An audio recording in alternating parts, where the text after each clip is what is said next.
The band is under the direction of John Watkins with flag advisor Tony Novotny and featured twirler Sarah Verity. Well, right on cue, the announcer introduces the Wellington Dukes Marching Band. Good evening, everyone. I'm Gordon Perkins here with Dave Bragg and our producer-director Roger Hyde, along with Gary Farron for WGCC-TV to bring you the Wellington Dukes Firelands Falcons football game. Dave, it's Parents' Night tonight, and would you like to read something relating to that? It's a beautiful night for Parents' Night, for football, any type of outdoor entertainment, as we're being entertained by the Duke Band in the background. I'd just like to read the senior recognition text as we have it here tonight. Wellington High School Student Council would like to welcome all fans to Senior Recognition Night. This is our time to thank and recognize not only senior parents, but all parents who sacrifice their time and schedules to allow these young people to be involved in their activities. A special thank you is certainly well deserved. At this time, we would like to pay a special tribute to the senior members of our fall activities. Many of these young people have spent much of their time in the past years representing the community and high school of Wellington, each of them proud to have been a part of the Duke tradition. We would like to honor and introduce to you our Duke seniors and their parents as they come across the field. We're about ready to begin. First of all, I believe it's going to be the senior band members of the Duke Marching Band. And the fall activities include the band, the volleyball team, the golf team, the cheerleaders, and the football team. Many of these young people have spent much of their time in past years representing the community and Wellington High School, each of them proud to have been a part of Duke tradition. We would like to honor and introduce to you our Duke seniors and their parents as they come across the field. All right, we start with the band members. Senior band members playing in their final show in front of the home crowd. Senior band members participating in their final halftime show tonight for the Wellington football team and for the Wellington Marching Band. We have Tim Browd, son of Mr. and Mrs. Eric Browd.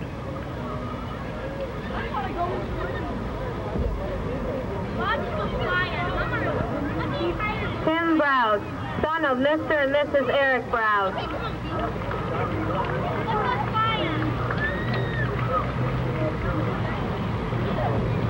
Now we have Heather Davis, daughter of Ken and Debbie Davis.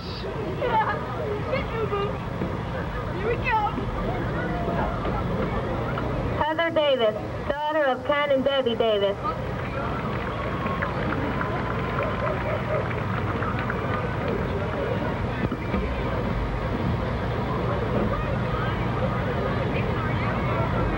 There you see Lindy Frothover, daughter of Len and Cindy Frothover. And Dave, jump right in and correct me if I do mispronounce anyone. That's Forthover, I believe. Cindy Forthover, daughter of Len and Well, Cindy thank you very Forthover. much, and I apologize. My apologies. We'll get it right sooner or later.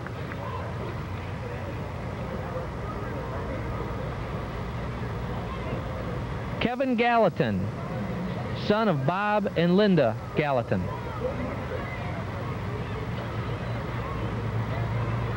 Kevin Gallatin, son of Bob and Linda Gallatin.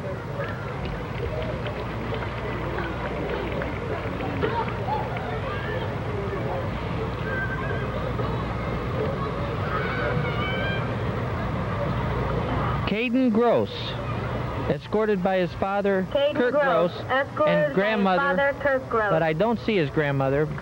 She's listed here, Mabel Gross.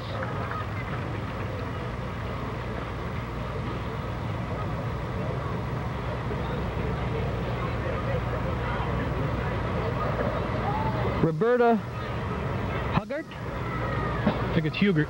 Hugert. Roberta Hugert, daughter of Robert and Sue. Daughter of Robert and Sue Hugert.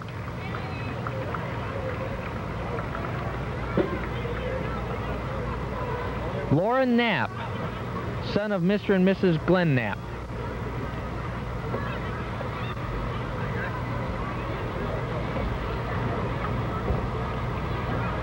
Lauren Knapp, son of Mr. and Mrs. Glenn Knapp.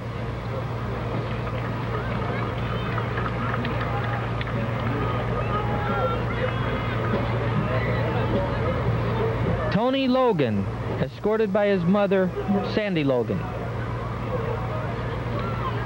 Tony Logan, escorted by his mother, Sandy Logan.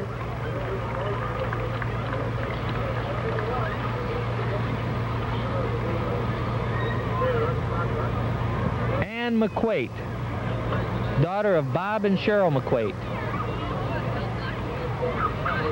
Congratulations, McQuate family. I don't know what channel I've been on to stay over. Blacked out like Ann McQuate, daughter of Bob and Cheryl McQuate. No way.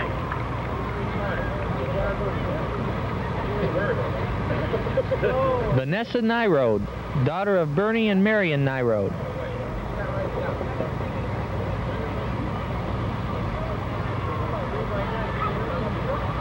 Vanessa Nyrode, daughter of Bernie and Marion Nyrode.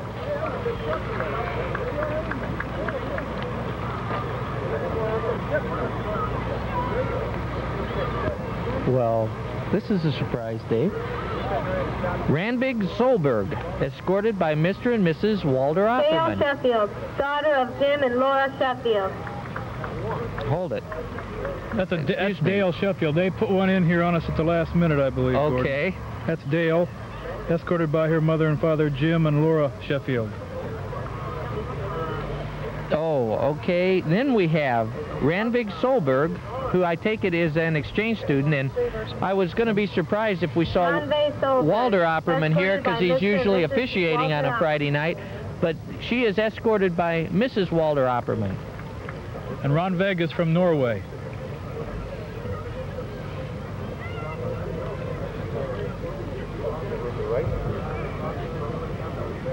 Cheryl Sorg, daughter of Harry and Sherry Sandy Sorg. daughter of Harry and Sandy Sorg.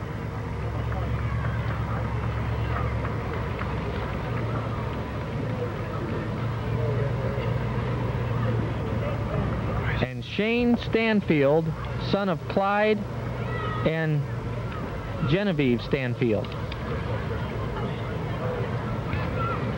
Shane Stanfield, son of Clyde and Genevieve Stanfield. Senior members of the Lorain County Conference champion volleyball team are... Now we're proud to introduce two senior members of the Lorain Julie County Gray, Conference daughter of champion Larry Gray volleyball and team. Rosemary Hardy. First we have Julie Gray, escorted by Larry Gray and Rosemary Hardy.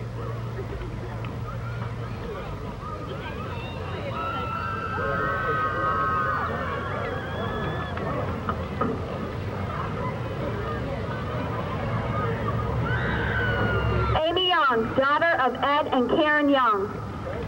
And the other senior member of the champion volleyball squad is Amy Young, escorted by her mother and father, Ed and Karen Young.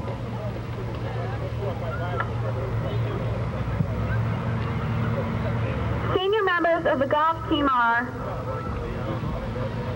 Now we're proud to introduce the two senior members of the Duke golf team. First we have Jeff Hyde, Jeff Hyde, escorted son of by Ted his and Linda Hyde. father Ted and mother Linda Hyde.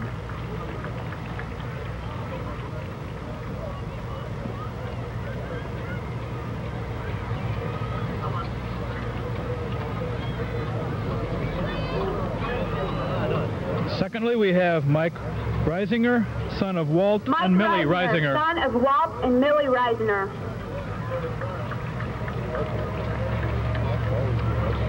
And now we have senior members of the cheerleading squad, and we hope that sometime today we may be able to bring you some other shots of the Senior members cheerleaders. of the cheerleading We wanted to do squad it earlier. They had a problem, but now you'll see the senior Melissa members. Burkhart, daughter of William Melissa and Rebecca Burkhart. Burkhart. Daughter of William and Rebecca Burkhart.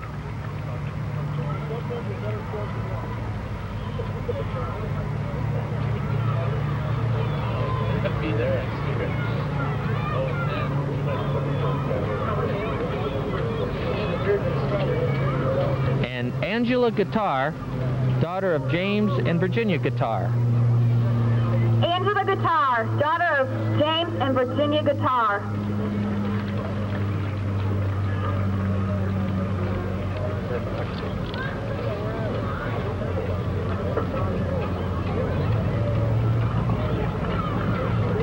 Senior members of the football team who will, for the last time in their career, wear their home jerseys and play for the final time in Duke Stadium.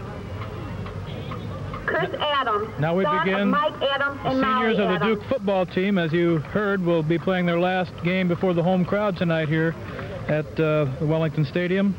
Number 7, Chris Adams, escorted by his mother and father, Mike Adams and Molly Adams.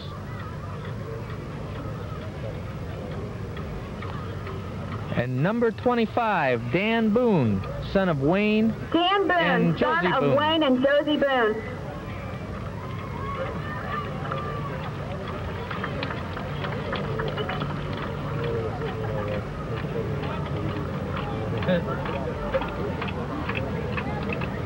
Bob Bradstock, son of Bob and Alice Bradstock. Number 62, Bob Bradstock, escorted by his mother and father, Bob and Alice Bradstock.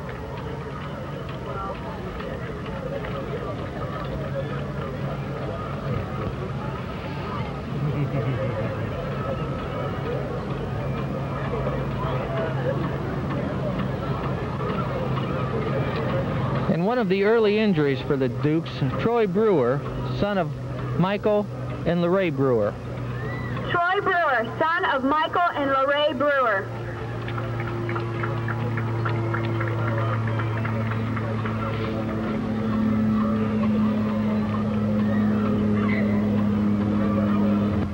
Number 32, Chip Farrago, escorted by his father Joe and his Chip sister Farrago, Joelle. escorted by his father Joe and sister Joelle.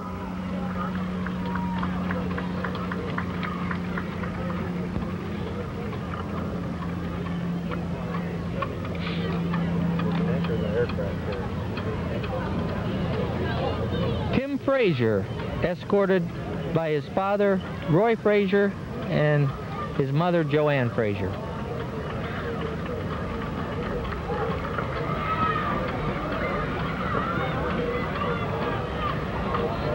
Tim Frazier, son of Roy and Joanne Frazier.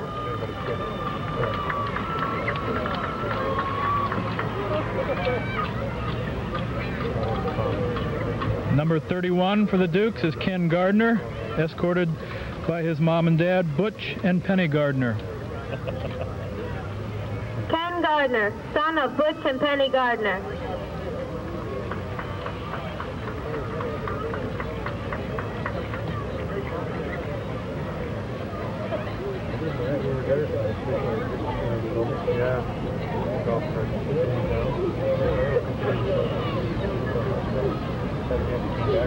Pat Gilger, son of Dale and Phyllis Gilger. Pat Gilger, son of Dale and Phyllis Gilger.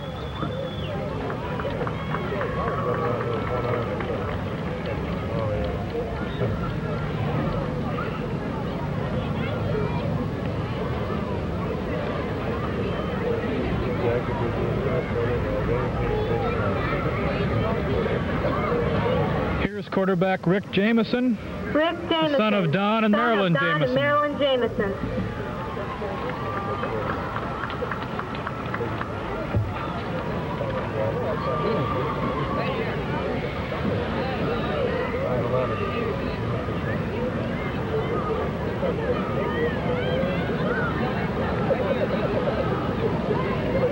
And David Lowther, son of John Lowther and Judith Hatfield. David Lowther, son of John Lowther and Judith Hatfield.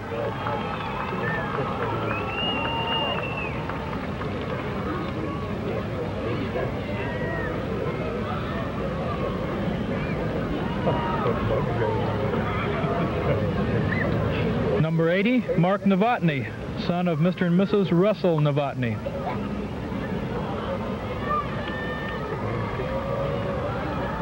Mark Novotny, son of Mr. and Mrs. Russell Novotny.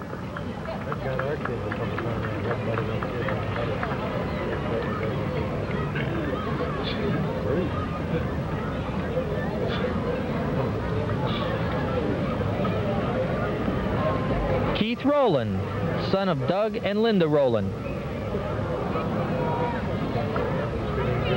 Keith Rowland, son of Doug and Linda Rowland.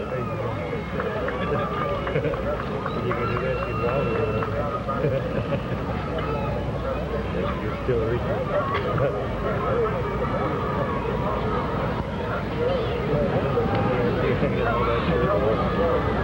He's got a yellow t-shirt on. And the final member of the Duke squad, senior squad, to be introduced tonight, number 79, Dave Sedlick, son of John and Nancy Son Sedlick. of John and Nancy Sedlick. And what is on that towel, Dave? Mom. I love Mom.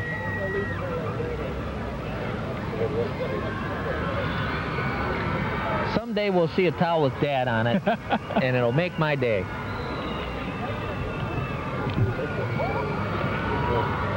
So 13 senior members of the Wellington football squad and their parents tonight, and we'll be back with our national anthem in just a moment.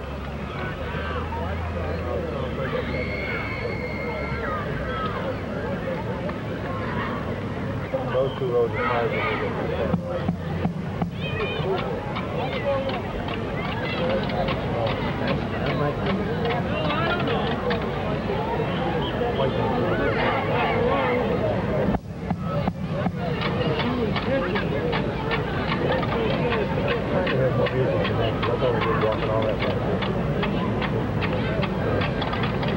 Look at these swirls here. You'll be going for it, John. You give her a minute to warm up. I let her get, I don't even try this one.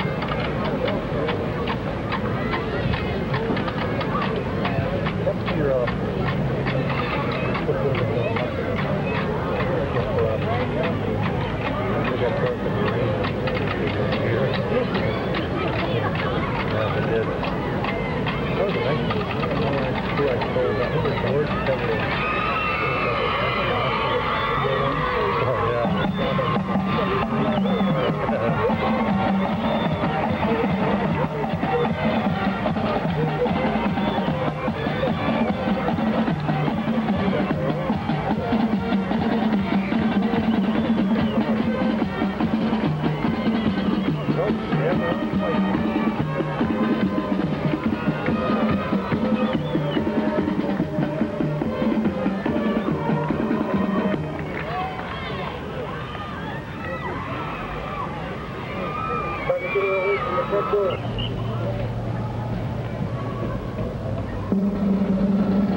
Will be kicking off for the Dukes as they will be kicking to the north end of the field. I would love to tell you who's back deep for the Firelands Falcons, but we just realized, folks, we're sitting here without the programs. The Falcons take the ball at about the 12-yard line and bring it right up the middle, and a host of Dukes in on the tackle, and on the bottom of the pile, look like Mark Novotny involved in that tackle. Firelands take over first and 10. Firelands will have first and 10 at their own 29. And hooray, we got a program now. The excitement of the evening overcame us. Wind Game started about 8:03 tonight. Following the activities, Firelands in a slot formation send number 10 in motion, and I'll glance at his name soon. Back to pass, the quarterback looks to the outside on a down and up, and it's incomplete. The intended receiver, number 22, Paul Odom. The quarterback is Dave Palmer, number 11. He's a 5'10", 155-pound senior. I believe he's about a 3-year letterman. I remember his name from a couple of years ago, starting for the Falcons. And as we get used to these names, number 10, the man in the slot, who's now coming out as a flanker to this side, that is Ed Kovach. He's a junior, 155 pounds. The Falcons are winless so far in the season. I formation, handoff to the front back, and that is number 20, the fullback, Sean Landis. Sean Landis had a real good ball game a couple weeks ago when Firelands lost, or maybe that was wasn't that their first victory over Oberlin? Oh, that's right. They are not winless. Yeah, Sean Oberlin Landis. Indians are winless. Firelands has a victory over the Oberlin Indians this year. Mr. Landis ran for over 120 yards that evening. He's a 170-pound sophomore. Again, we have a pro set with the flanker now going in motion. That's Kovach. Palmer takes the snap from center, back to pass on 3rd down and long, and he's tackled by a number of Dukes. Both the Dukes defensive ends also look as though we had Sutherland. Sutherland was in there to finish him off. Several people in on that. So it's going to bring up a punting situation for the Falcons. Back deep for Wellington will be Ty Stringfellow with Mitchell and Taryn Mitterling, the upbacks. Good snap, kick is away, and it's going to be fielded by Mitterling. He's trying to come around the wall to this side. Still has Stringfellow in front, tries to cut it back, and he's going to be tackled at about the 42-yard line. So Dukes will start tonight's ball game offensively for the first time in good field position at the Firelands 43. Good return by the back time. Had a little bit of an alley on the left side. Gained about 12 yards on the return. For the Dukes, Jamison, the quarterback. Pitch back to Stringfellow as he sweeps the far side. He's got a lane and he's got good yardage. He has the first down and he's all the way ahead to about the 22-yard line. So it's going to be about a 21-yard gain for the Dukes. We'll see where they spot it. Could be just about 20 yards exactly. It's going to be first down for Wellington, all the way down at the Firelands 23. That's a good way to start for the Dukes. A lot of room out there for Ty to run. First and 10 Dukes. He had 10 yards before the first Firelands defender came up to try to tackle him. In the ball game on offense for the Dukes right now at the ends are Dan Boone and Mark Novotny. The running backs are Lowther, Lingle with the ball now, and Stringfellow. Bob Lingle tackled for no gain as the Dukes try to run it wide to the near side. Tackled by Eric McQueen. Up front for the Dukes tonight, we have at center starting number 52, Sean Stanley. At the guards, we have number 56, Scott Augustine, number 62, Bob Bradstock. Tackles, number 72, Steve Rucker, and we'll get to Mr. Sutphin in a minute. Jamison barks the signals. We're in the wishbone. Receivers in tight. Handoff to the second back, Stringfellow. And Ty Stringfellow is ahead for about 5 yards. Going to bring up 3rd down and 5 for Wellington at the 18-yard line. To finish up that starting group on the front line for the Dukes, number 74, right tackle, Glenn Sutphin. 3rd and 4. Good to see center Stanley back in this week. Stanley was injured partway in the second half at Clearview. Came back later in that ball game and seems to be none the worse for wear. Dukes in the wishbone, both receivers tight, 3rd down and 5. Handoff to Lingle. Bob Lingle cuts it out. It's going to be short of the first down. It's going to be close. It's going to bring up 4th down and about a yard. Ball is on the 60, at the 14-yard line. 4th and 2. We'll go for the first down. 8:16 to go, first quarter. Wellington kicked off the Firelands. The Falcons punted after 3 plays, and now the Dukes with their first offensive drive. Unbalanced line to the far side in the wishbone. Falcons shift to the unbalanced situation. Dukes like to run back to the short side, but instead they get an encroachment on number 85 for the Falcons. That is Eric McQueen, guilty of the offside penalty. That will give the Dukes a first down at the Falcon 9. And that was a design play by Coach Frank Horvath. First and goal on the 9. Trying to get the easy first down by penalty, and it proved successful this time around. Dukes had that work against them last week at Clearview as Wellington fired offside in a critical situation last week. This time it happens to the opponents. Dukes now in a slot, unbalanced line to the far side. Pitch back to Stringfellow. Still on his feet, is going to be tackled for no gain. Little or no gain on that play. I think the ball's going to be spotted at, well, back at the 10, so it's going to be a loss of about a yard. 10, he lost a yard. Second down and goal to goal at the 10 for the Dukes. Almost looked like he had an option to throw there. It looked like he began to put the ball in throwing position. So after an initial 21-yard gain on that play, the Firelands defense is stiffened here.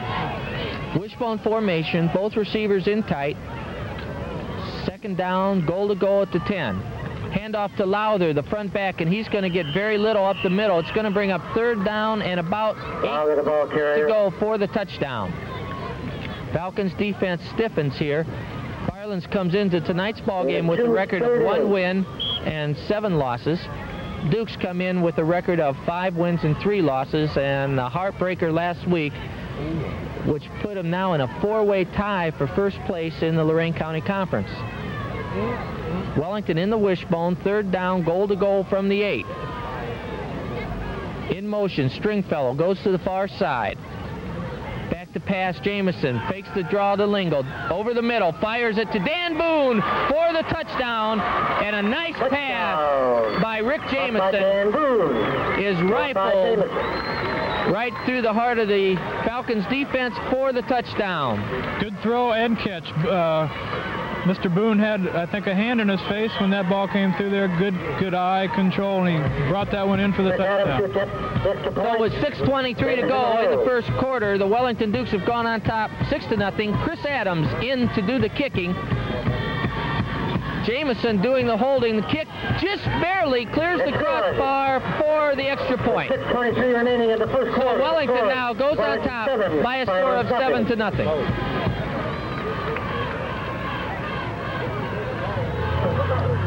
Tickets for tonight's game ball are being sold by the Athletic. Kicking for the Dukes, Rowland. Kick is going to be fielded by, I think that's Odom, number 22. He comes back to the near side, trying to get out around, I'm trying to see who that is. It's number 25, Dan Boone. Can't quite get away from Dan, and so he's brought down at the 33-yard line. Firelands will take over 1st and 10. Firelands ball, 1st and 10.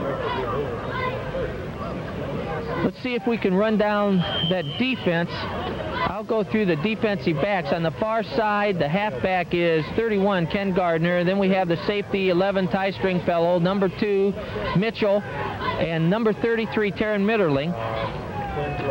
Linebackers are number 57, McClellan, and number 32, Farago. Stopped at about the 35. Defensive ends are Chris Adams, number 7, and number 23, Pat Gilger. And the tackles are Jason Sutherland, number 43. David Sedlick's in there, number 79. David Sedlick with his, I don't know if he still has mom's towel on or not. And number 58, the nose guard, is Keith Rowland. The nose tackle. I'm sorry, Keith. Second down and a little more than 9 to go, or about 9 to go. But a lot of people still call them nose guards. They're only a nose tackle and a 3-man front. And there he is, making his presence known to number 30. Tackled by Rowland in the backfield. That's Jim McCann. Keith, if you keep making the tackles, I'll keep stumbling around talking about you here. 5:03 to go, first quarter. Going to be second down, third down, and 3 to go. Excuse me. 10. I'm reading the yard marker, Dave. I'm in big trouble. Third down and 10 to go for the Falcons. Everybody else is tight with an eye. Plummer to quarterback. Hands off to the tailback. I think that's number 30, McCann. There's Keith Rowland again, tripping him up in the backfield for no gain. I'm still not absolutely sure, Dave, who that tailback is for them. Is that McCann? 30. Okay, it is McCann. Two of the Duke's biggest fans are here again tonight, the Scouts from Brookside. They see more Wellington games than most of us. Yeah. The Smith brothers from Brookside. Punt is away, and it's good punt.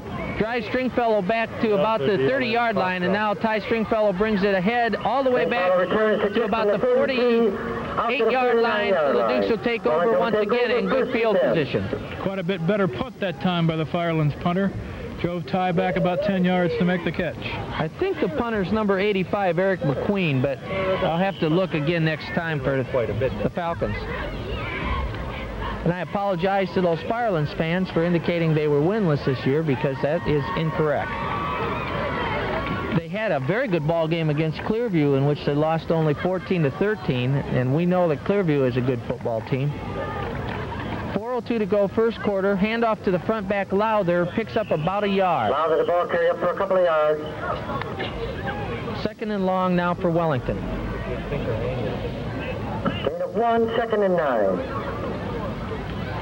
Dave, I noticed that we've been thinking to ourselves and commenting somewhat that Dukes have a lot of underclassmen that are good football players that'll be back, so we should be pretty decent for the next 2 years. But I noticed the 13 seniors that we introduced, all of them vital parts of the football team, all play most of the time. Bob Lingle is the ball carrier, stopped by number 61 for Firelands, Mark Holbrook. And a penalty flag thrown into that tackle with Bob, and I didn't quite see what that was. Well, I heard Woody comment about a chin strap penalty. That would be an equipment penalty. Looked like a face mask. Yeah, I think maybe he meant 15-yard penalty against Firelands. face mask. Face mask. That's the first chin strap penalty I've heard for quite some time. I'm sorry, Woody. Woody's still euphoric over his Wednesday night bowling success. Here we go, folks. 3:19 to go, first quarter. Dan Boone splits to the near side. To the far side, Mark Novotny. Mark's had two very good games back-to-back. Duke's in the wishbone. They send Stringfellow in motion on this 1st and 10. Rick Jamison back to pass. Screen up the middle to Lowther. Got 4 blockers in front of him, and Lowther's got first down yard. He's still fighting on his feet all the way down to the 20-yard line. Knocked down on the 20-yard line. Gain of 15 yards on the play, and the Dukes will have first down at the 20 of the Firelands Falcons. Excellently executed screenplay by the Dukes that time that had 5 Duke blockers in front of Dave Lowther against the only 2 defenders for the Firelands Falcons there for a minute, easily getting 15 yards. 2:42 to go in the first quarter. Wellington on top, 7-0. Rick Jamison quarterbacks under the ball. Dukes have both receivers split, and they send Stringfellow in motion. Back to pass is Jamison, looking back across the green to Dan Boone. Pass is incomplete over the outstretched hands of Boone, so it's going to bring up 2nd down and 10. Dave, that's something that I like to see, and that's kind of throwing back against the flow a little bit. Yeah, that's the same play they scored their touchdown on. Dan's kind of isolated out here on the left side, 1-on-1, and that time the ball was slightly overthrown. Again, Rick Jamison really rifled that ball downfield. Well thrown pass, 2:27 to go, 2nd down and 10. Receiver split, we're in the wishbone. Novotny and Boone are the receivers. Handoff, no, up back, got the fake, and then the quick pass to Mark Novotny. Almost a very good catch by Novotny. That is a very difficult pass to catch. Those over the middle, when you are going to get crunched for sure, are always the toughest to catch. The ball really with a lot of zip on it, just a hair too much out in front of Mark. He wasn't able to get the grip on it, so it's going to bring up 3rd down and 10 now at the 20. In motion, Lingle from the double slot formation. Jamison rolls out, looking up the middle, wide open. Ty Stringfellow. Conference touchdown number 5 for Mr. Stringfellow, and the Dukes, with 2:19 to go, first quarter, have gone on top by a score of 13-0. Excellent play that time by the Dukes, spreading out that Firelands defense, made the seam open right down the middle for Ty to get in there. Nobody close to him, really. Excellent play. And that's a coach's touchdown, because I think they saw the way that they covered that situation. They knew there'd be nobody there to cover. Snap is not handled well by Jamison. Now they go to the automatic pass play off a mishandled snap, and they aren't able to get it.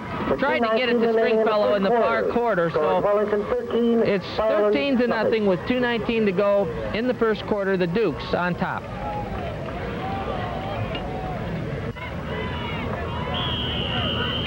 Keith Rowland getting ready to kick off for the 3rd time for the Dukes tonight. Odom and McCann back deep, and it's Odom for Firelands, bringing it right up the middle, and he's tackled by several Dukes right at about the 27-yard line. Comes out to about the 28-yard line. See Bob Bradstock, Farago, Chris Adams, and one other, Dave Sedlick, number 79, all in on that stop for the Dukes. So the Falcons start their 3rd series at their own 28-yard line. They've yet to get a first down, which has been a kind of a tradition up until last week for the Duke defense. Wide to this side, I believe, is number 10. That's Kovac. Palmer hands off to number 20. The fullback is Landis, and he is stopped for a loss on the play. Ball carrier was Landis. Of about a yard. Finished off by Keith Rowland and Chip Farago. Just got back to barely the line of scrimmage. Yeah, only about a 6-yard Okay, we have loss. an official's timeout on the field. We'll be back after this quick timeout. Got to measure. Okay, 2nd down and 10 for the Falcons. Palmer, the quarterback, pitches back to McCann. And he picks up about 2 yards on the play. Going to bring up 3rd down and 8 for the Falcons. Another tradition of this young Duke defense is that pursuit, and you can see it on that play. They strung that play out on the 3rd down and 8 real well and came in with their linebackers to finish off the play. On gain of only 2, brings up a 3rd and 8. I noticed by the program that number 30, McCann, is a sophomore, and also number 20, Landis, the 2 primary running backs so far for the Falcons, both sophomores for Firelands tonight. Palmer, the quarterback, is a senior. Now it's not Palmer quarterbacking, it's a quick kick as they pitched it back to Palmer, who went in as the tailback. Now we have a late flag. And I don't know if it's going to be a personal foul against Chris Adams. Chris is holding his head like he's got a headache, so I don't know what happened.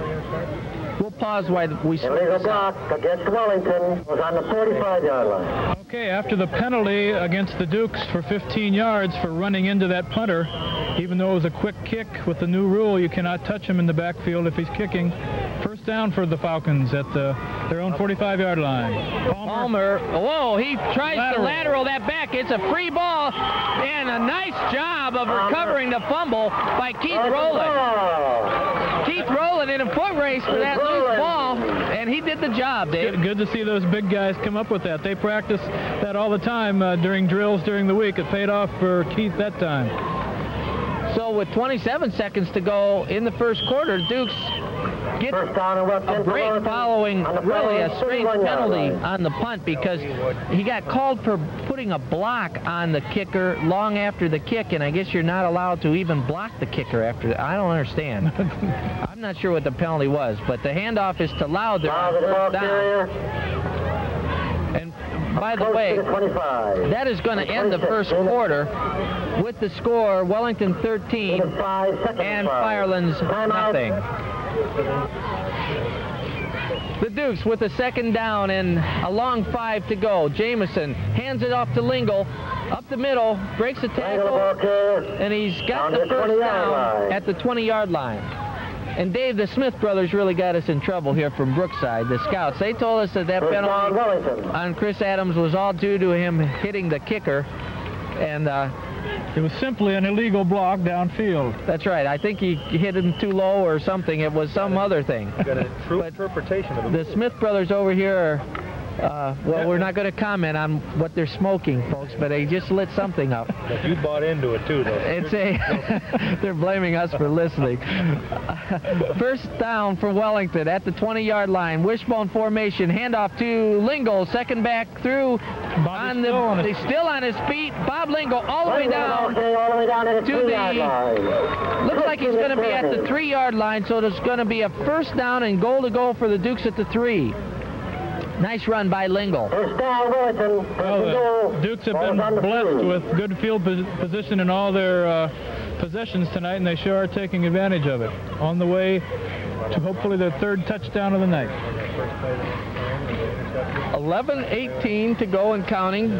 Second quarter, Wellington on top, 13-0. They have the ball first and goal at the 3. Lowther down to about the 1. At the 1.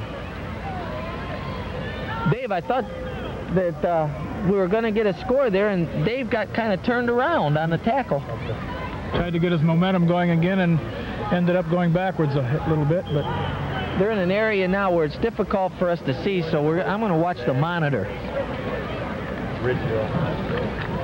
18 guys, 77. Jamison, the quarterback. Dukes in the tight wishbone formation. I know what it's like. I agree.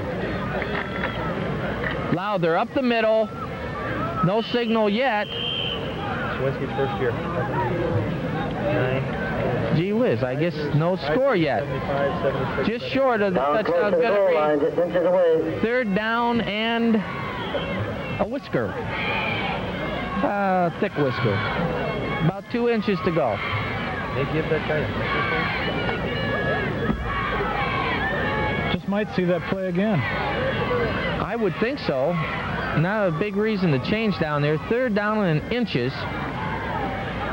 Lowther in for the score. 9:59 to go, second quarter. The Wellington Dukes now have the lead out to 19-0. And in to do the extra point try will be Chris Adams. Holding will be Rick Jamison. Another good drive, all on the ground that time for the Dukes. Driving 35 yards. Jamison to hold, Adams to touch the extra point. All on running plays. The final 6 inches by Dave Lowther. Kick is hit well by Chris Adams, but it's no good as it is off to the left. 9:59.5. So the score will stay 19-0, and the Dukes will be kicking off for the 4th time this evening in just a moment. Roland to do the kicking. 9:59 to go, first half, taken by number 22, Odom. Coming right up the middle. He's got a little bit of room, and he's tackled on the far side at about the 32-yard line, 33-yard line. And Novotny, Bradstock, and on the bottom, that's Dan Boone. Daniel Boone. Scalping that Firelands Falcon. Oh. It's been a long year, hasn't it? Falcons split receivers. They have a slot to the far side now. Back to pass is Palmer. Tries to get it out to number 85, Eric McQueen, but it's knocked down by pressure from the interior line. I'm not sure if that was Roland got a hand up on it. Was that tipped, or was that just a bad pass? I hope it was tipped. Otherwise, it was an atrocious pass. It wouldn't have even been a good kick if it wasn't tipped. Duke's defense has not allowed a first down to this point in the ball game. Falcons are really beginning to spread it out now. They have the slot formation, a wide slot to the near side, receiver split to the far side. Palmer on kind of a quarterback draw action has got decent yardage, and he's close to the first down. Nice tackle by Jason Sutherland, but not until Palmer picks up about a yard short of first down. About 9 yards. 3rd and 1. So this will be Firelands' first chance to get their first down other than the one penalty. Yeah, the penalty first down, I forgot. That is correct. It'd be the first chance for them to get a first down without Duke's help. And they've got, it looks like they got a play coming in late from the bench. Let's see what it is. I formation with a unbalanced eye, actually, strong to their left. And no first down there. I don't think he got it. Roland is in on the tackle, along with Sedlick. Fourth down. I think with a little, with about 8:35 to go in the first half, Duke's out in front 19-0. Roland has been in that Firelands backfield quite a few plays already tonight. Yes, and we were discussing the fumble recovery that Keith made, absolutely not the kind of choice on an option play that a coach likes to see, as the quarterback really threw that ball back to no one. Punt is away. The punter is not number 85, it's number 70. Not really a attractive punt, but he gets a good bounce, and it goes all the way down to the 15-yard line. So this will be the first time the Dukes will start deep in their own territory. Actually, the first time they'll start anywhere in their own territory, as we have 8:08 to go and Wellington on top 19-zip. That's Gigliotti is the punter. 195-pound senior. First and 10 for Wellington on the 15-yard line. Novotny is the receiver, split to the near side. Duke's in the wishbone. Jamison on the draw play to Lingle. Lingle spin move. He's gotten free, trying to beat McCann on this side. Lingle still on his feet. Finally knocked out of bounds. Is finally tackled at the 32-yard line to pick up a 17 for the junior halfback for the Dukes. Now there's a Bobby Lingle run if you ever saw one. Quick feet, good moves. Takes about 3 or 4 Falcons to bring him down. Looks like he has an equipment problem here on the sideline, so he's been replaced. Number 40, Stanfield. By Stanfield. Officials timeout quickly for an adjustment. First and 10 for the Duke. Tight formation, wishbone. Jamison hands off to Lowther. Right up the middle, Dave Lowther. The ball carrier, a gain of about 3 yards. It's going to bring up 35-yard line. Second down and 7. 7:15 and counting. Time not really a problem for the Dukes yet. As far as this drive is concerned, they can keep it on the ground or go to the air, whichever they choose. They have the receivers tight. They're in the wishbone. Lingle still having his equipment repaired, not in the ball game. Stanfield, the running back. Quarterback keeper, design play. Jamison ahead has the first down. Gain of about 8 yards. First down. Nice play for the Dukes. Ball's on the 47-yard line. First and 10 Dukes. And if you're number 40, Chris Stanfield, sophomore, JV starter, I know he's in there. He'd like to get his hands on that ball, but as you can see, Mr. Lingle's back in there. He won't get that chance, at least in this series. Dan Boone split to the far side. Dukes in the wishbone. Novotny, the tight end on the near side. Jamison fakes crossing action, looking downfield. All alone is Novotny. He's got the catch and he's stopped. Jamison's pass complete to Novotny. Down at the 24-yard line for Wellington. And Novotny was all by himself. If Rick would have been able to keep it out in front of him a little bit more, it was 6 points. But you got the completion on the long pass, and Mark Novotny has really been coming on strong here the last few ball games. Excellent faking in the backfield that time by Rick Jamison, which actually froze those backs for the Firelands defense and allowed Mark to get as wide open as he was. Now we have Lowther on a wing on that far side as the Dukes try to run Lingo on the sweep that way. A little bit different formation. They really spread out that time. Sort of snuck that in on them and on us. Yeah, they were in the up position before they even they didn't get down before the ball was snapped. Gain of about 4. Second and 6 for the Dukes. The ejection of Mark Novotny last week at Clearview early in the second half was really something as a coach you hate to see, because he's one of those people that you really rely on in some situations, and with him gone, it sort of put a bit of a stifle on some of the options the Duke offense had. Hand off to Lingle, short yardage. Dukes again in a little bit different formations. They had a tight slot to the near side and two split backs. And I didn't get a chance to see who the slot man was, if it was Dave Lowther or not. Well, if we can believe the Smith brothers from Brookside, it was 21 Dave Lowther. So they're doing some new things. Yeah, it is David Lowther in the slot. Quick pitch back to Ty Stringfellow. Good blocking is open the hole for Ty. He would have a first down, but there's a penalty marker down in an area where it's probably going to be against the Dukes. A holding penalty against Wellington is going to negate that first down and bring up a long third down situation for Wellington.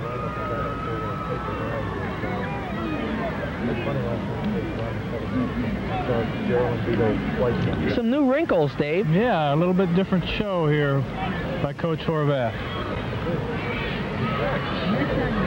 The penalty stops the clock with 4:51 to go in the half, and it's going to create a situation where the Dukes have third down and short 13 to go. When I say short 13, for those of you who don't, it's maybe not quite completely 13 yards. It's a healthy distance, folks. It's between 12 and 13. That's what I mean. I have Dave laughing here next to me. Ty Stringfellow sees a problem and calls for a timeout. So with this timeout, we'll pause as Coach Horvath goes out to talk over this play. 4:34 to go now. Wellington with that third down and 13 to go. Going to a double slot. In motion, Lingle. Back to pass, Jamison.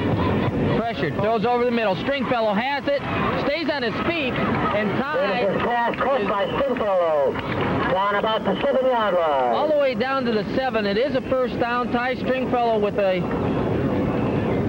excellent catch that time by Ty. Had a defender right in his back, actually tackled him the same time the ball arrived, but he hung on and actually got a couple of more yards with his determination. Yes, I'm trying to recall if that's his third reception. I know it's at least 2. He had the touchdown catch, maybe his third reception of the evening.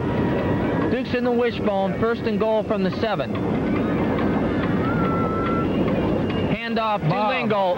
Foot race to the corner, and Bobby Lingle has it all the way. Touchdown for the Dukes with 4:05 to go in the first half. Wellington now is on top by a score of 25-0.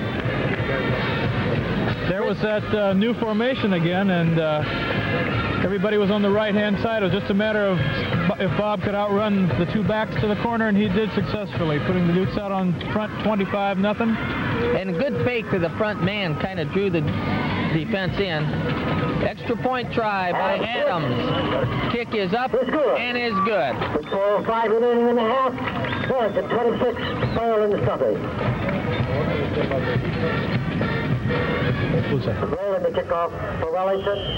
Keith Rowland will do the kicking for the Dukes. And Dave, if there's any negatives so far in this half, it's only been that we've had trouble on some extra points. Otherwise, everything has been pretty well flawless.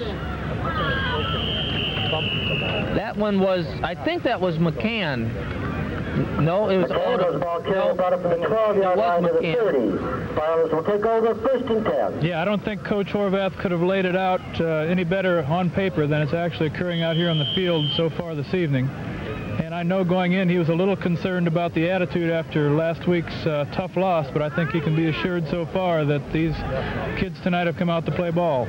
The Falcons have gone to a straight T formation. You don't see that a lot unless you're watching Edison play. And the handoff is to the halfback. I think it's Sean Landis. The ball down to about the 43-yard line. Was Sean at fullback or halfback that time? I think he was a right halfback. So ball carrier was Landis. First down, Firelands. We haven't really seen a lot of that straight T except for Edison, and Edison generally ran it with an unbalanced line all night long. Firelands just in a solid straight T formation. Yeah, I remember that play from junior high school.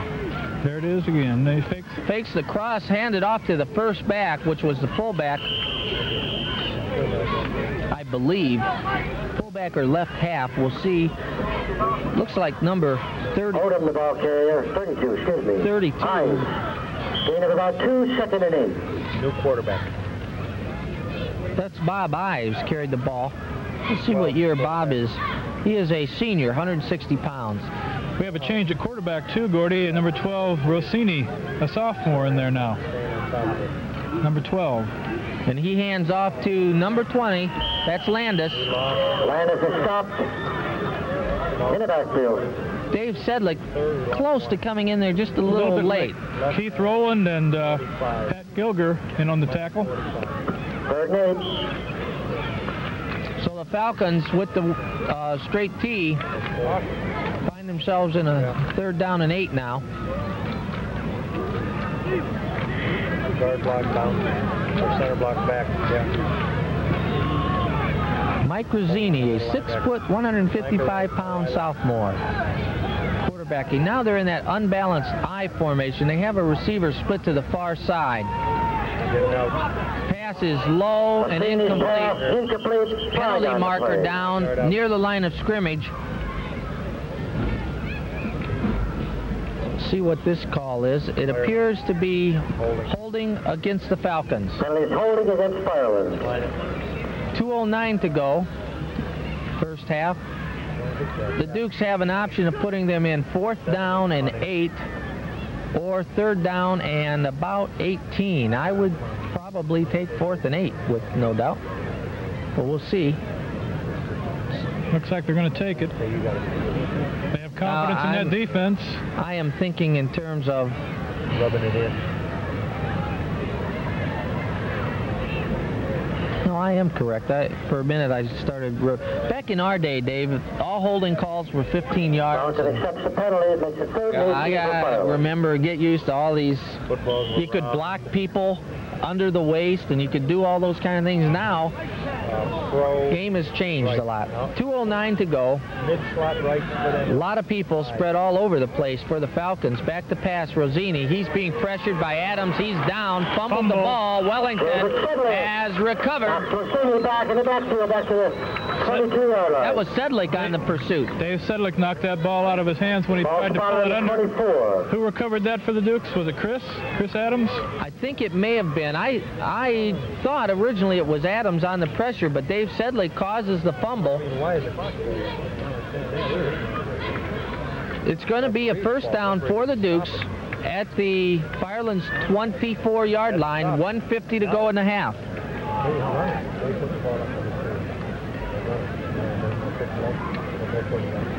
Waiting for the chain gang to get the chains in place. The ball was fumbled at 12.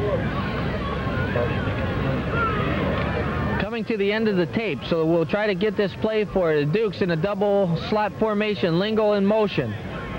Jamison back to pass. Look at it. Jeez. Pressure going back against the grain. He was trying to get it down on Novotny, but it was well short. Incomplete. Going to be 2nd and 10. We'll pause. Okay, we missed one play as we made the tape change. We had a screen pass to Bob Lingo. He picked up about 7 yards on the play, so it brings up 3rd down and a long 3 for the Dukes. They split the receivers, Boone and Novotny. Novotny to the near side, and now Stringfellow in motion towards us. Back to pass, Jamison looking downfield. He's got Novotny for the 1st down at the 5. Dukes, 45 seconds to go in the half. Dukes are going to have to keep their minds about them and huddle up. Yeah, really. Coach Horvath quickly calls a play from the sidelines. Clock is stopped in high school football while they move the chains. Now it's started, so it's counting down, 39 and counting. 1st down and goal to go from the 5. Back to pass, Jamison looking for the corner. Dan Boone, incomplete. Slightly overthrown.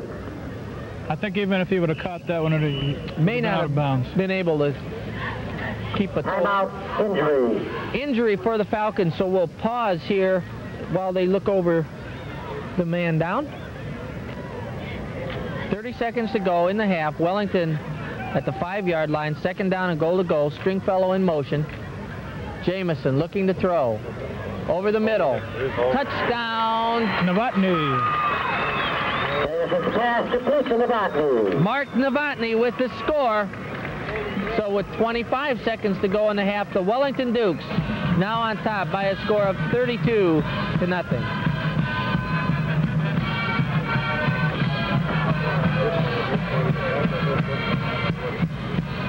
In to do the extra point try.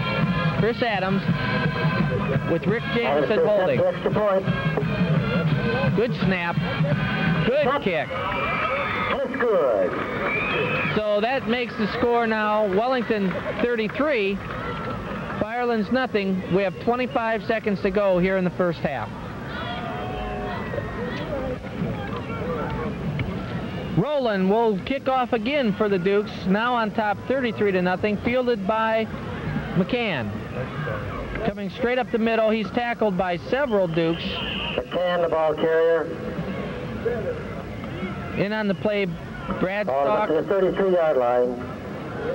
Brago, and some more, but I couldn't catch them all as they unpiled. So 19 seconds to go in the half. The Firelands Falcons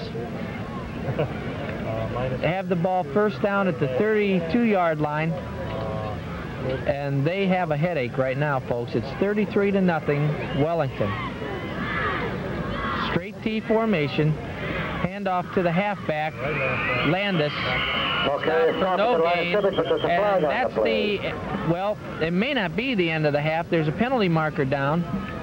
If the penalty is on the offense, then that is the end of the half. Procedure against Firelands. So the half comes to a conclusion, And they Dave. declined at the end of the first half.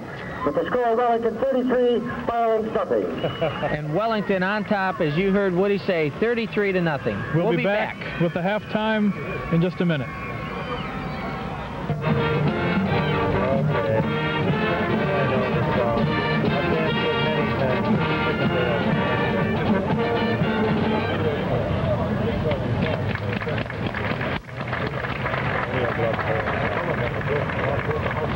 Really? I wonder how that boy's doing. Yeah? Nobody ever hear from him? Obviously. Well, the house he went to this school was blowing out.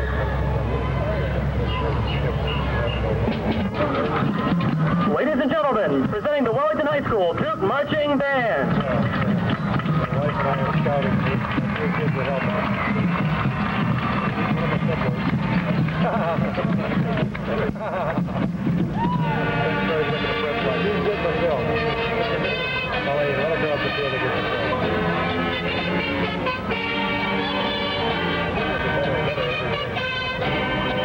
We've been here too long. Oh, we're here tomorrow. We're up higher.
call attention tonight to the seniors of the Duke Marching Band. Contributing 8 years of service and dedication to the band are 14 very special people. They are Tim Brown, percussion, Heather Davis, flag, Lindy Forthover, saxophone, Kevin Gallatin, trombone, Caden Gross, percussion, Roberta Hugert, clarinet, Laura Knapp, trombone, Tony Logan, trombone, Ann McQuaid, clarinet, Vanessa Nyrode, trumpet, Dale Sheffield, trumpet, exchange student Ronde Solberg, trumpet, Sherry Sword, clarinet, and Shane Stanfield, tuba. Ladies and gentlemen, the seniors of the Duke Band. We dedicate our next selection to the senior class of 1988. May you, the present senior class, enjoy your final year at WHS, and may you grow to appreciate the educational training that you have received.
From the General Music, in a salute to this year's bicentennial celebration of the founding of the Constitution of the United States, we are pleased to present a choral tribute.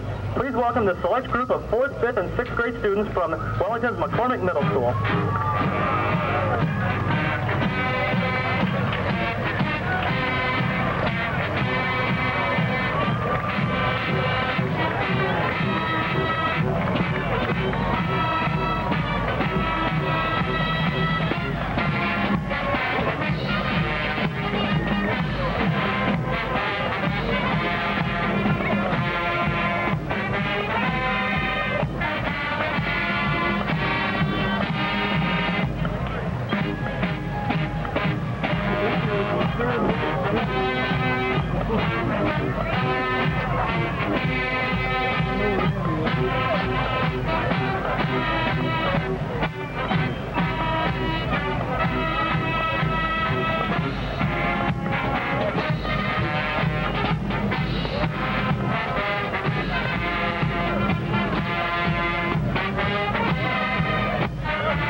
From the general music classes of Mrs. Ann Sarton, we begin our choral tribute to the Constitution of the United States. Here is This Is My Country.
document for the first time established a system of effective checks and balances on governmental power to protect individual liberties. Ladies and gentlemen, the McCormick Elementary Chorus and the Wellington High School Duke Band.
Wishes to thank all 4th, 5th, and 6th grade students and elementary music teacher Mrs. Ann Sarton and all the 4th, 5th, and 6th grade teachers for their work in preparing tonight's halftime presentation. A special thanks to Calvin Woods for organizing and supervising the visual part of this program. And the Duke Band seniors would like to give special thanks to Mr. Watkins for his dedication throughout their years in band.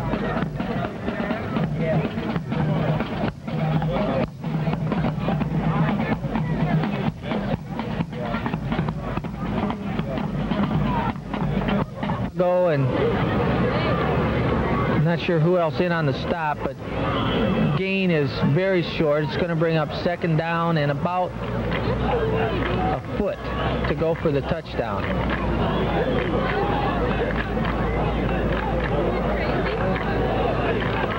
T formation again, handoff to the fullback. They're just trying to lean him in for the score, and they get the touchdown. I believe that's Landis.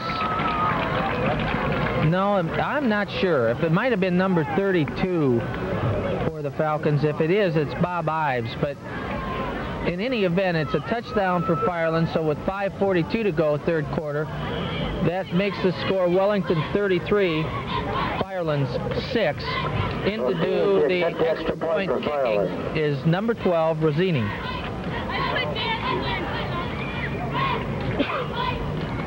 Rosini's a sidewinder kick. Makes the attempt. Looks like it's good from here. Kick is up. And it is good. 5:42 remaining in the third quarter. The score is Wellington 33, Firelands 7. 33 Dukes, 7 for the Firelands Falcons. We'll be back with the Falcon kickoff in one moment. Rosini to kick off for Firelands. Okay, Rosini kicks off for the Firelands. Second kickoff of the evening for the Falcons. Stanfield takes the kick, runs up the middle. Stanfield puts the ball at About the 34-yard line. About the 33. We want to take this opportunity to just mention we thought we were on the beginning of the second half, but we may have had a technical problem and that part of the tape may not come out. So we just want to mention what a fantastic halftime show was put on by John Watkins and congratulate him on all his efforts by his crew. Excellent job all year by Mr. Watkins and the Duke Marching Band at all home and away games, and during their competitions this year they've been very successful. Coming away, I believe, with a first place trophy in their last competition at Brunswick High School last weekend. And the halftime theme tonight, I told Dave, it makes a conservative like me very, very happy as about 2 seconds and 8. All the 4th, 5th, and 6th graders make an American flag out there. Yeah, we had about a 20 by 40 yard American flag on the field tonight. So I thought we were watching a Olympic show or something. It reminded me of that. Good job by the Duke's band director. Wellington. Pass by Mitchell. He tries to get it to Novotny. Mitchell's pass intended for Novotny. Incomplete. Is incomplete, just a little too far ahead of Mark, so it's going to bring up 3rd down and about 8.5 to go for the first down. The Dukes are keeping their starting offensive line intact, basically, but they have a new backfield. It's Pat Mitchell at quarterback, Stanfield and Farnsworth at the halfbacks, and Quintana at the fullback. Boone and Novotny still in at the wide receivers, and they're both split this time as the Dukes face 3rd down and 8.5 to go. This particular crew has had problems the last couple of possessions with fumbles, but that pass is complete. Pat Mitchell hits Novotny on basically a repeat of what we saw just a second ago, and that's going to be a first down for Wellington. Would you suspect that senior Novotny went back there and said, "I'm open, let's try it again"? Heaven forbid. Do you think, as someone I'm sitting next to used to do all the time? I was always upset because I was always open, Dave. Yeah. You just didn't throw it there every time. Wellington in an unbalanced line to the far side, and in the wishbone, the Novotny split, and I don't think the Falcons defense realized it. Mitchell keeps the ball and has a gain of about 9 yards. I really don't think the Firelands defense reacted there. I didn't see any movement to indicate that they realized what 9, 2nd and 1. the Dukes had done right there. So that brings up a 2nd and 1 for the Dukes after that 9-yard run by Pat Mitchell. Some of the strings of white helium-filled balloons that were here are floating far away in the distance now. Dukes in the wishbone, receivers in tight. Mitchell running the option play, hangs onto the ball, cuts ahead for about 2 yards, and he's got the first down. 3:37 to go. Quarter. Clock is stopped on the first down as they move the chains. Wellington with the game well in hand, 33-7. Now letting some underclassmen have a lot of opportunities to play tonight, particularly in the backfield for the Dukes. We have 3 sophomores and a junior at quarterback. The running backs all sophomores.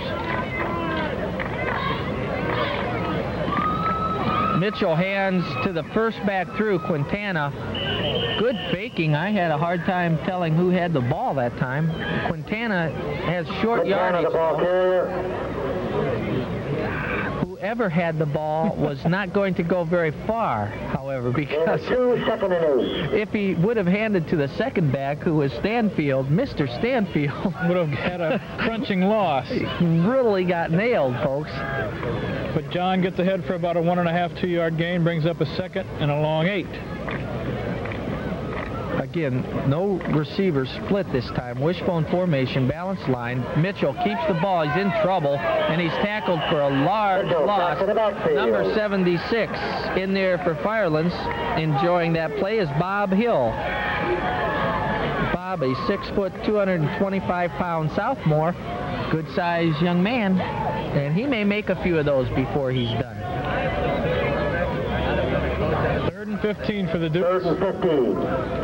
I have a feeling that we may see some people split out this time. We see Dan Boone's going to split up to the near side, and I wouldn't be surprised if we see someone go in motion here, and it doesn't happen. Back to pass, Mitchell. Farnsworth having trouble getting around for the block in front. Pass is incomplete. Out of bounds, so it's going to bring up a 4th down for Wellington, and for the first time tonight, punter Pat Gilger will go in to kick for the Dukes. That pass play didn't seem to develop from the onset.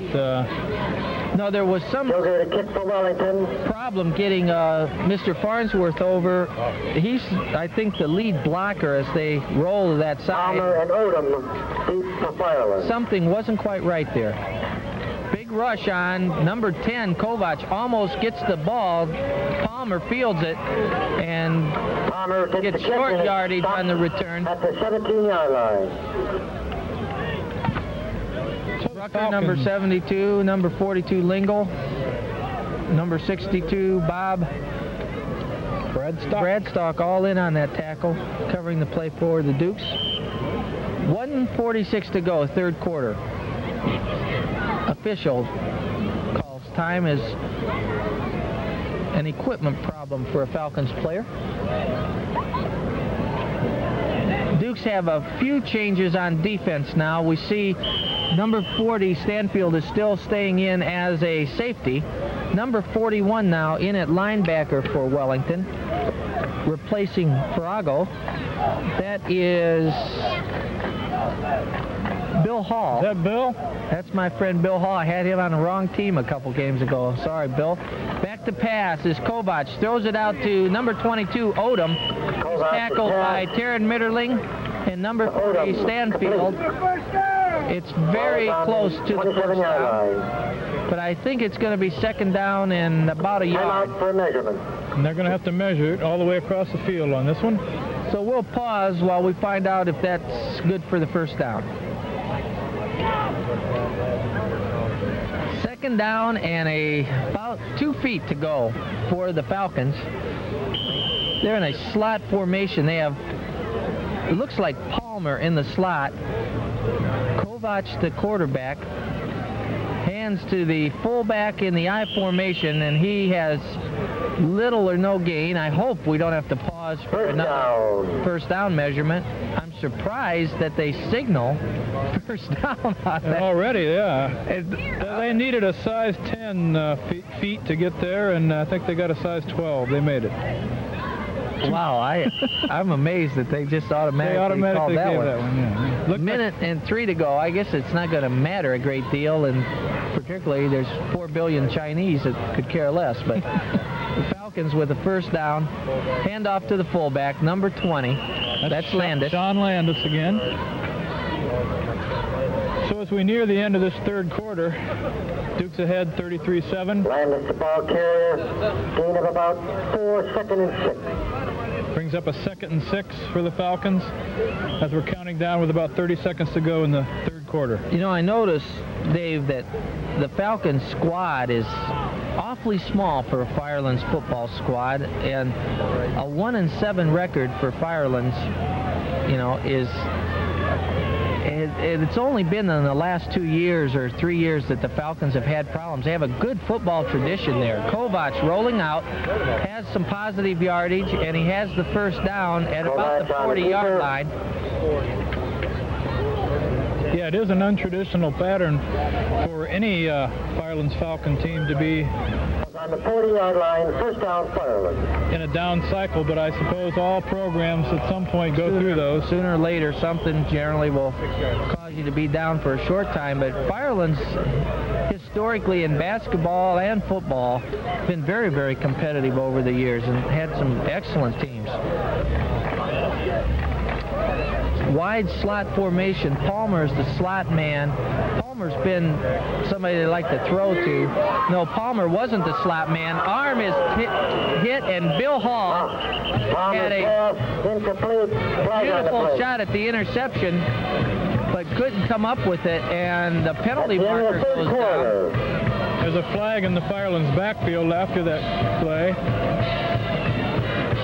It looked to me like number 88 for the Dukes was in on the pressure. And it looks like it appears to be against the Falcons. That's Corey Gott. Yeah, Corey Gott's in there, left defensive end.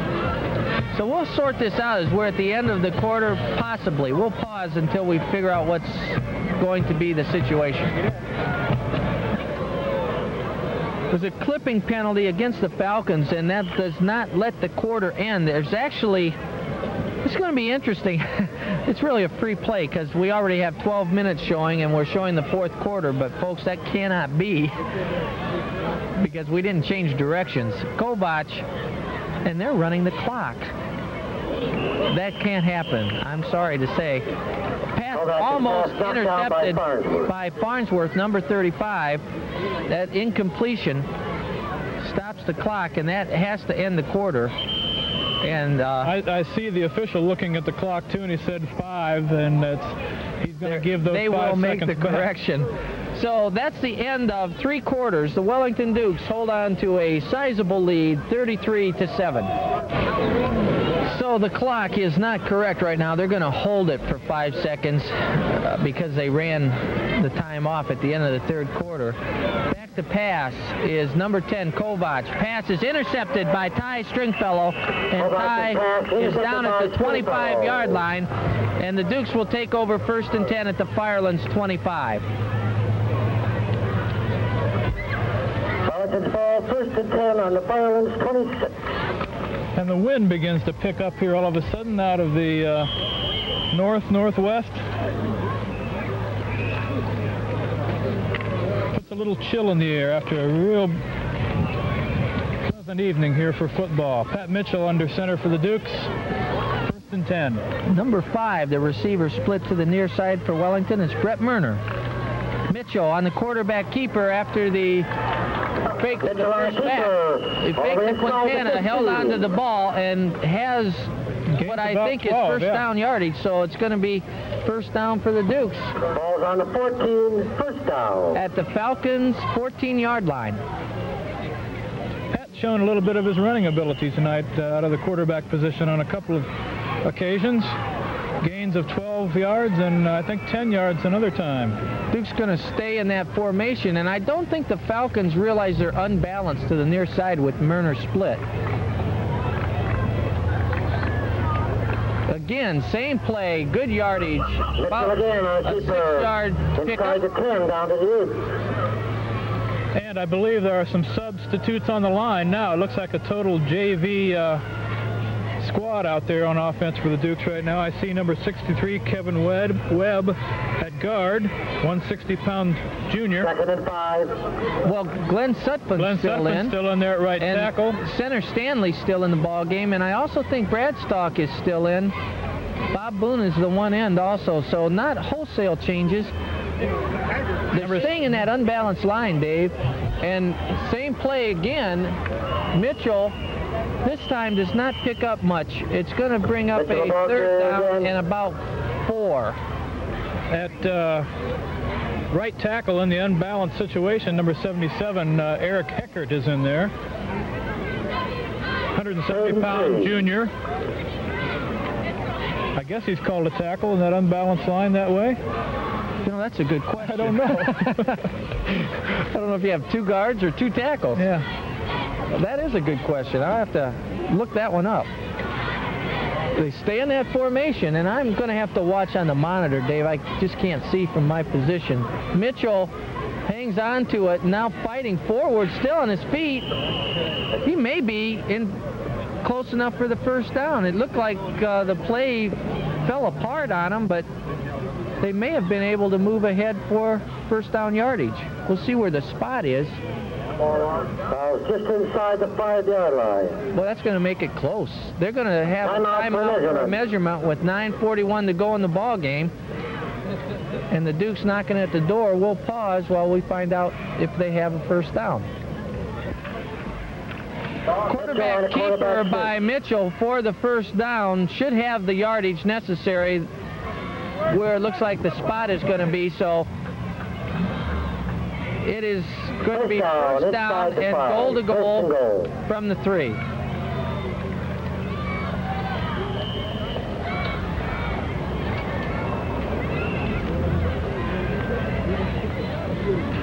.9:26 to go, fourth quarter and counting. Wellington on top, 33-7. Dukes first and goal at the 3-yard line. Mitchell pitches back to Farnsworth. Farnsworth has the touchdown. Farnsworth. Brad Farnsworth. I believe that's his first varsity touchdown. So with 9:12 to go in the ball game, Wellington now 39, the Falcons 7, and Chris Adams comes in to try for the extra point. Holder will be Rick Jameson.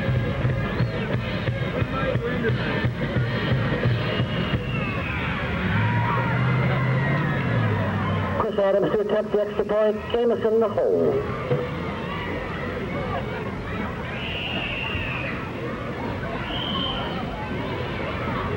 Kick is up by Chris Adams, and it's no good as it goes off to the right. So the score will hold at 39-7, and we'll be back with the Dukes kickoff. Roland will do the kicking. No, not Roland. Number 66 for the Dukes. That's a new number. Dan Rising. And I was watching Dan prior to the start of the ball game, and he was making some good kicks in practice, and he hit that ball very well. Nice kick, and the Dukes make the tackle at the 37-yard line, so the Falcons will take over, and they'll finish out what has been a long night for them, folks. Sack number 12 back in there. Rossini at quarterback for the Falcons. We saw him briefly at the end of the first half. Quick pass over the middle, incomplete, tries to get it to Odom. Incomplete. David Sedlick right in his face that time, forced the quarterback to release that ball a little quicker than he wanted. Number 75 coming in for the Dukes, Tom Auble, 185-pound sophomore. Also coming out now, Jason Sutherland, so we'll see. We had Sedlick and Sutherland both come out. Number 51 in place of Craig Hartman. So a lot of people getting opportunities to play tonight. Also at the defensive end on this side. That's Kevin Webb we just saw on offensive guard. Handoff off tackle, and this is not professional football, so you can't keep moving forward. Up to about 5 yards. That's just a good way to invite an extra hit sometimes. Third down. 3rd and 4. And about 4 yards to go. 8:30 and counting in the fourth quarter. And we've definitely seen that the Dukes were able to rebound from the shocking fourth quarter they had last week at Clearview, as Wellington has taken no prisoners tonight. Pitch back to Palmer. Stopped in the backfield. He has no positive yardage whatsoever. Looks like they lost about a yard. So it's going to be 4th down and 4. And this is a good way to go for the first down, as you bring in a lot of extra players so that you have about 16. See if you can get it. So finally the people that they replaced go out. Firelands, no reason to kick at this point, although it looks like they're going to. Palmer is going to do the punting. And there's whistles, about 5 whistles out there. Flag on the play before the punt. It's kind of hard to figure out exactly what they were going to do, because Palmer had not been punting throughout most of the evening except for a quick kick that they pulled off earlier. Now they're going to go back to the normal punt formation, which has Gerald Gigliotti kicking. Personally, I liked it when Palmer did it. It's a lot easier to pronounce. 38-yard line. 4th and 8. The Falcons really never ever in this ball game as the Dukes stopped them after kicking off to open the ball game, and the Dukes scored on every possession they had the ball in the first half and almost blocked that punt. Now a late flag comes down, and we're going to have a penalty, I believe, against... This is down on the 40th, but there's a flag back. Craig Hartman, number 51. Roughing the kicker. Hartman gets the penalty, roughing the kicker. Good acting job by Gigliani, as he acted as though he lost a leg, and there was not a lot of contact there. And that's one that probably in the pros would have been called running into the kicker, but no matter what, it would have been a first down. So Falcons will get the ball back now in Duke territory. So another first down by penalty for the Falcons tonight, and I don't really know what their total is, but first down for Firelands. They might have 4 first downs and 2 are by penalty. So they don't have as many first downs as they have points, I don't believe. No. 39-7. And the Falcons offensively have never really showed much of a consistent threat tonight against the Dukes. Off to the fullback, and he has some room to run, number 32. That's Sean. That's Bob Ives, and Bob has a first down to the 35-yard line.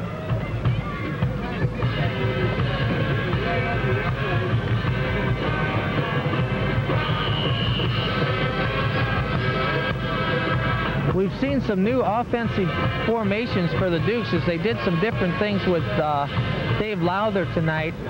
The Falcons hand off this time. It looks like they come back with the same play to Ives, and they get good yardage once again.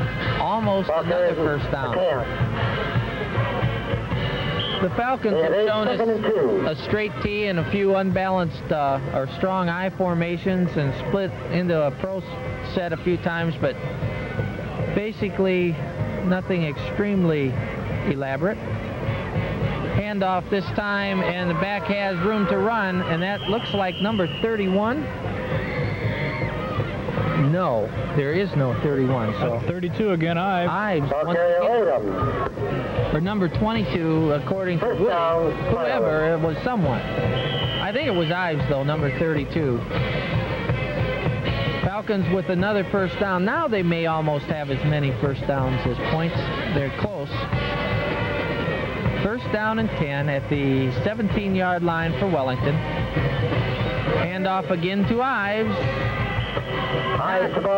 A lot of yardage this time. He gained about 2, maybe 3 yards. Clock winding down. 5:42 to go in the ball game. 2, 2nd and 8. Boy, I have a real memory jogger here. Let's try to remember who has all the Duke touchdowns. We know Stringfellow has 1. Brad Farnsworth had the last one. Mark Novotny has 1. Dave Lowther. Yeah, Dan Boone had the first one. And Bob Lingle. What memories. That's right, Dan Boone, the first one. Wait, going to get a raise. Which points out the fact that all members of WGCC-TV are volunteers. Any views presented in this telecast are strictly those of the participants and do not necessarily reflect the views of WGCC-TV or the Village of Wellington.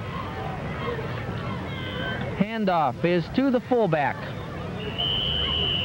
Down to about the 7-yard line. It's going to be close to another first down. I think it's going to bring, well, it looks like a friendly spot, so it may be a first down. Fourth and about 1 for Firelands. The ball is on the 7-yard line. You were saying with a disclaimer, did you want to go on with the comment? Just that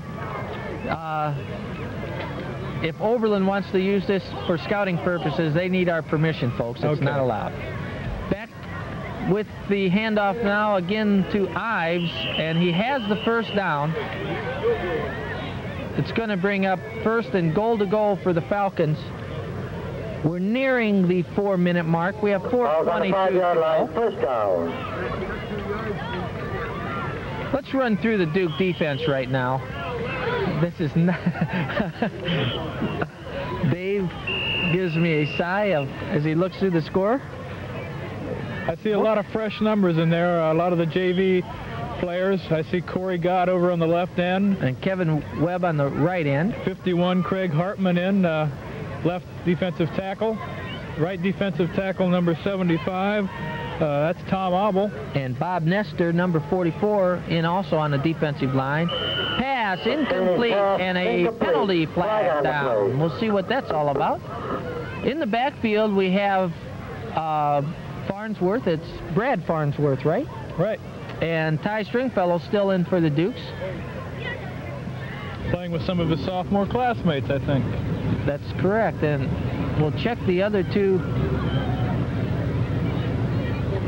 We have Bill Hall in one of the linebackers. The other linebacker, I'm not positive of at this point. 10-yard penalty against Firelands.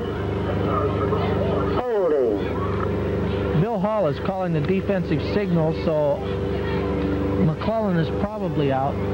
Oh, it looks to me like Stringfellow's playing one of the linebackers. We're going with 3 deep men and 3... It's a little different defense here. Stanfield's the safety. Okay, stopped at the 20. Dukes, I think, are in a 6-2 now. We'll double check it. It's a little bit different defensive set for Wellington that last time, as they have only 3 deep backs.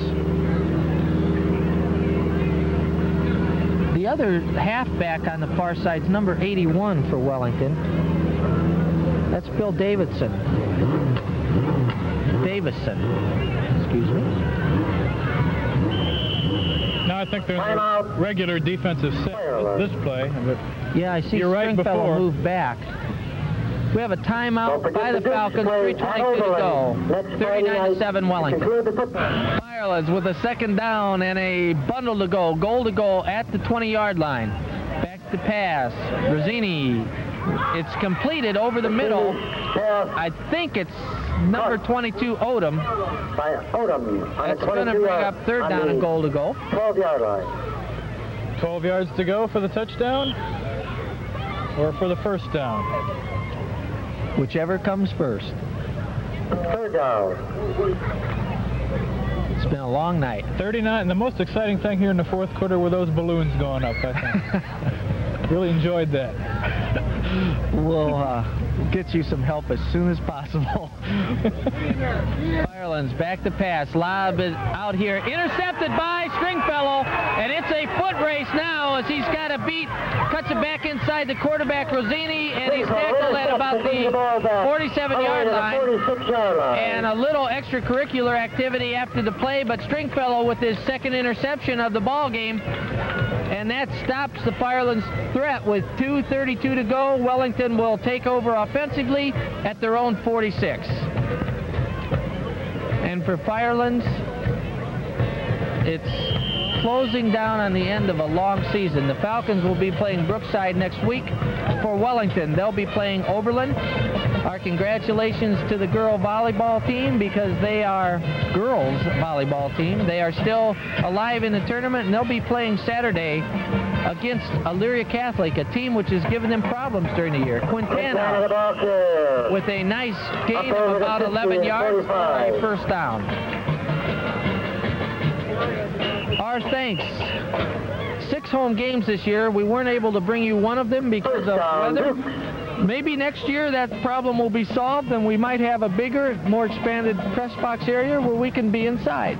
We hope. And then the rain won't stop us. My thanks to my partner and sidekick here, Dave Bragg, for helping all year. Our producer, director, Roger Hyde, deserves no thanks. Our thanks also goes to Gary Farron and to Steve Lingle, who was not here tonight, but helped us in the past. Pat Mitchell with the keeper on the option play. Ahead for, looks like he's going to be very close to the first down. He may not have it. And we're going to have timeout for a measurement with 1:40 to go, so we'll pause.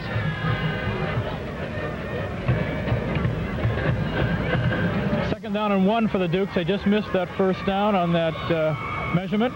Minute and 40 to go, counting now. It's down to a minute and 21. Option play. Mitchell hangs on to it. Picks up about 9 or 10. It's going to be a first down. Stanley a little slow getting up the center for the Dukes. On the 22-yard line, first down Dukes. Is all right. I noticed that Steve Rucker's still in playing offensive line for the Dukes.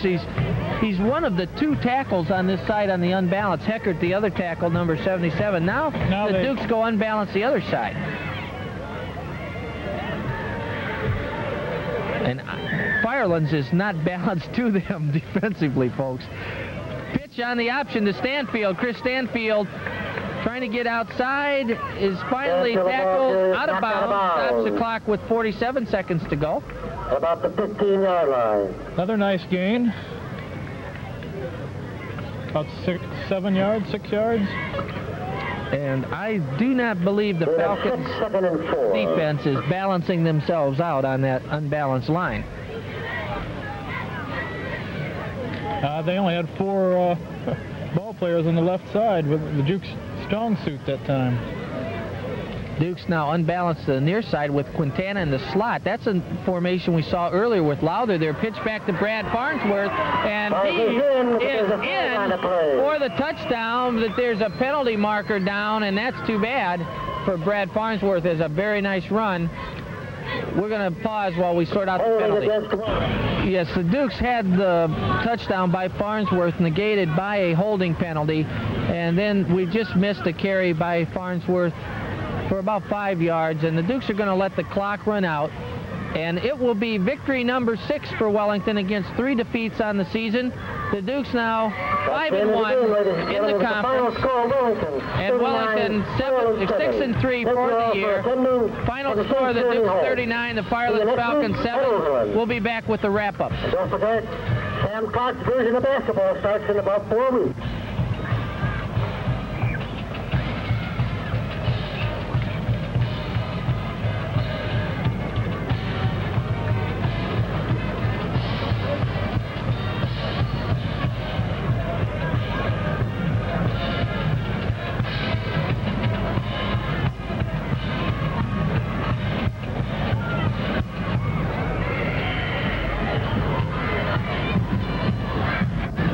Day from opening kickoff right through the halftime show, right to the end of the ball game. This was a Wellington night tonight. Definitely a Wellington Duke night in all aspects of the football game. Halftime, even the balloons I loved. It was a great night for Wellington Duke fans all the way around. And for the Dukes, they started the scoring early in the first quarter. Dan Boone with the first touchdown. I think that Ty Stringfellow had the second. And then I'm not sure of the exact order. It might have been Mark Novotny for the third, Dave Lowther for the third or the fourth, and then we also had a score by Bob Lingle and a score by Brad Farnsworth.